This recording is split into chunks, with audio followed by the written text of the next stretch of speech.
राम मंदिर चंदा चोरी मामले में योगी सरकार का बड़ा एक्शन। अयोध्या में राम भक्तों की आस्था से जुड़े मामले में कानून का शिकंजा कसता नजर आ रहा है।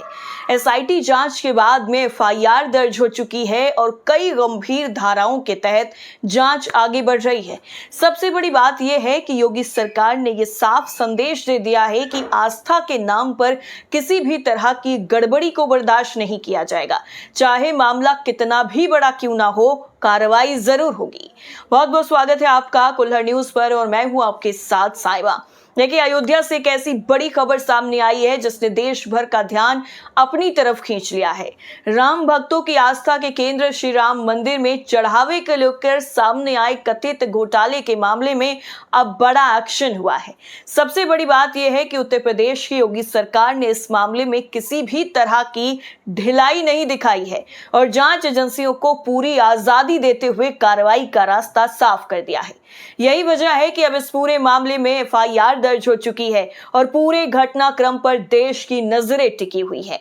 अयोध्या में भगवान राम के नाम पर आने वाला हर एक रुपया करोड़ों श्रद्धालुओं की भावना से जुड़ा हुआ है और ऐसे में अगर उस धन के दुरुपयोग की आशंका भी सामने आती है तो कार्रवाई होना स्वाभाविक है। यही संदेश योगी सरकार ने अपने कदमों से देने की कोशिश की है। चढ़ावे पर बड़ा एक्शन। जिस तरीके से ये पूरा विवाद देखने को मिला, अब इसमें एक्शन हुआ है। जानकारी के मुताबिक श्री राम जन्मभूमि ट्रस्ट ने शिकायत की और उसके बाद एसआईटी गठित की गई और एसआईटी की रिपोर्ट के आधार पर एफआईआर दर्ज हुई है। शुरुआती जांच में कुछ ऐसे तथ्य सामने आए हैं जिनके बाद कार्रवाई जरूरी मानी गई। शिकायत श्री कृष्ण मोहन की तरफ से दर्ज कराई गई और इसी आधार पर पुलिस ने मामला दर्ज किया है। खबरों के मुताबिक इस एफआईआर में 6 लोगों को नामजद किया गया है और आने वाले दिनों में जांच का दायरा और भी ज्यादा बढ़ सकता है। ये पूरा मामला राम मंदिर में आने वाले चढ़ावे और उससे जुड़े लेन देन को लेकर बताया जा रहा है। अब सबसे अहम बात यह है कि योगी सरकार ने इस मामले को किसी भी स्तर पर दबाने या टालने की कोशिश नहीं की है, बल्कि एसआईटी जांच की सिफारिशों के आधार पर सीधे एफआईआर दर्ज कराई है। अक्सर विपक्ष सरकार पर आरोप लगाता है कि बड़े मामलों में कार्रवाई नहीं होती, लेकिन इस मामले में उत्तर प्रदेश की सरकार ने यह संदेश देने की कोशिश की है कि कानून सबके लिए बराबर है और आस्था के नाम पर किसी भी तरह की गड़बड़ी को बर्दाश्त बिल्कुल नहीं किया जाएगा। यही कारण है कि इस कार्रवाई को लेकर कई लोग योगी सरकार की सख्त प्रशासनिक शैली की चर्चा कर रहे हैं और इसकी तारीफ करते हुए भी नजर आ रहे हैं। एफआईआर में भारतीय न्याय संहिता यानी बीएनएस की कई धाराएं लगाई गई हैं। इनमें धारा 306, धारा 316(5), धारा 317(4), धारा 317(5), धारा 61 और धारा 3(5) शामिल हैं।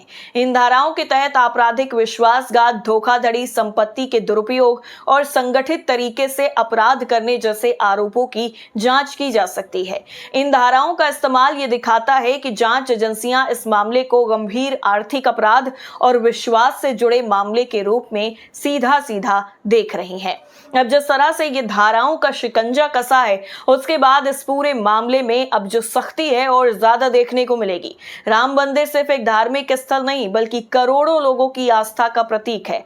वर्षों के संघर्ष, कानूनी लड़ाई और लंबे इंतजार के बाद बना ये मंदिर देश की भावनाओं से जुड़ा है। ऐसे में चढ़ावे के एक रुपए की पारदर्शिता और जवाबदेही भी उतनी ही जरूरी हो जाती है। यही कारण है कि जैसे ही इस मामले की खबर सामने आई, लोगों की निगाहें जांच और कार्रवाई पे टिक गईं। अब सभी ये जानना चाहते हैं कि आखिर शुरुआती जांच में क्या सामने आया और आगे जांच किस दिशा में बढ़ेगी। लेकिन जिस तरीके से अक्सर जो है योगी सरकार की तारीफ की जाती है, योगी सरकार की कार्यशैली को लेकर के अक्सर कहा जाता है कि भ्रष्टाचार और वित्तीय अनियमितताओं के मामले में सरकार तेजी से कार्रवाई करती है। चाहे माफियाओं के खिलाफ अभियान हो या फिर सरकारी व्यवस्थाओं में पारदर्शिता लाने की कोशिश हो, सरकार लगातार सख्ती का संदेश देती रही है और राम मंदिर से जुड़े इस मामले में भी एफआईआर दर्ज होना इसी दिशा में एक बड़ा कदम माना जा रहा है।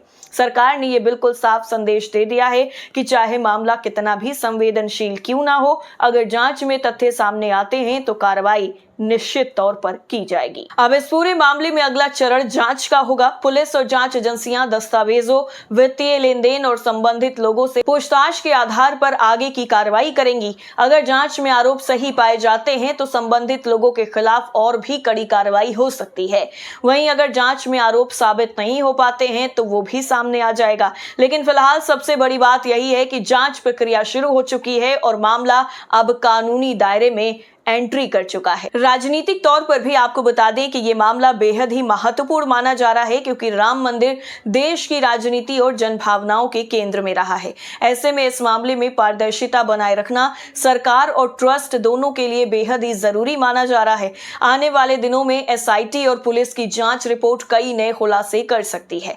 फिलहाल उत्तर प्रदेश सरकार का रुख साफ दिखाई दे रहा है कि कानून अपना काम करेगा और किसी को भी विशेष छूट नहीं मिलेगी। यही वजह है कि योगी सरकार की तरफ से उठाए गए इस कदम को कई लोग जवाबदेही और पारदर्शिता की दिशा में एक बेहद ही मजबूत संदेश के रूप में देख रहे हैं।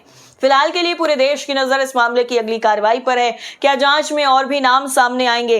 क्या वित्तीय लेन देन से जुड़े नए तथ्य सामने आएंगे? और क्या इस मामले में और बड़ी कार्रवाई होगी? इन सभी सवालों के जवाब आने वाले दिनों में मिलेंगे। लेकिन एक बात बिल्कुल यहां पर क्लियर हो जाती है कि राम भक्तों की आस्था से जुड़े किसी भी मामले में पारदर्शिता और जवाबदेही सबसे ऊपर होनी चाहिए, और यही संदेश इस कार्रवाई के जरिए योगी सरकार ने देने की कोशिश की है।